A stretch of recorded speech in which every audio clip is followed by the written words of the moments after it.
ക്രിസ്മസിനെ വരവേൽക്കാൻ കേക്ക് മിക്സിംഗുമായി ലുലു മോൾ. ഒരു മണിക്കൂറിനുള്ളിൽ 4500 കിലോയിലധികം ചേരുവകൾ മിക്സ് ചെയ്തു. 250-ലധികം പേരാണ് തലസ്ഥാനത്തെ കേക്ക് മിക്സിംഗിൽ പങ്കെടുത്തത്. ഒക്ടോബർ പിറന്നപ്പോൾ തന്നെ തലസ്ഥാനത്ത് ക്രിസ്മസിനെ വരവേൽക്കാനുള്ള തിരക്ക് ആരംഭിച്ചിട്ടുണ്ട്. ലുലു മാളിലെ ഗ്രാൻഡ് ഏട്രിയത്തിൽ തയ്യാറാക്കിയ 100 അടിയിലധികം നീളവും 60 അടി വീതിയുമുള്ള കൂറ്റൻ ക്രിസ്മസ് ട്രീ രൂപമാണ് കാഴ്ചക്കാരെ ആദ്യം അമ്പരിപ്പിച്ചത്. പിന്നാലെ ക്രിസ്മസ് ട്രീ രൂപത്തിന് ചുറ്റുമായി ലുലു മാളിലെ 250-ലധികം ജീവനക്കാർ അണിനിരന്നതോടെ ആകാംക്ഷയേറി.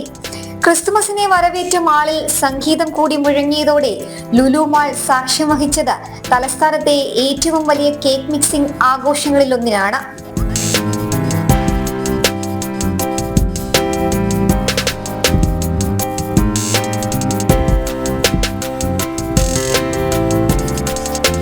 ലുലു മാളിലെ ലുലു ഹൈപ്പർ മാർക്കറ്റിന്റെ നേതൃത്വത്തിലായിരുന്നു കേക്ക് മിക്സിംഗ്. ഒരു മണിക്കൂറിനുള്ളിൽ 4500 കിലോയിലധികം ചേരുവകൾ മിക്സ് ചെയ്തു. കശുവണ്ടി, ഉണക്കമുന്തിരി, ഈന്തപ്പഴം, ginger peel, orange peel, mixed peel ഉൾപ്പെടെ 25ഓളം ചേരുവകളായിരുന്നു ഇതിലുണ്ടായിരുന്നത്. മാളിലെ ജീവനക്കാർക്ക് പുറമെ ക്ഷണിക്കപ്പെട്ട അതിഥികളും ഉപഭോക്താക്കളും മിക്സിംഗിൽ പങ്കാളികളായി. കേക്ക് മിക്സിംഗ് 60 ദിവസത്തോളം ഗുണമേന്മ നഷ്ടപ്പെടാതെ സൂക്ഷിച്ചതിന് ശേഷമാണ് കേക്ക് നിർമ്മാണം ഇനി ആരംഭിക്കുക.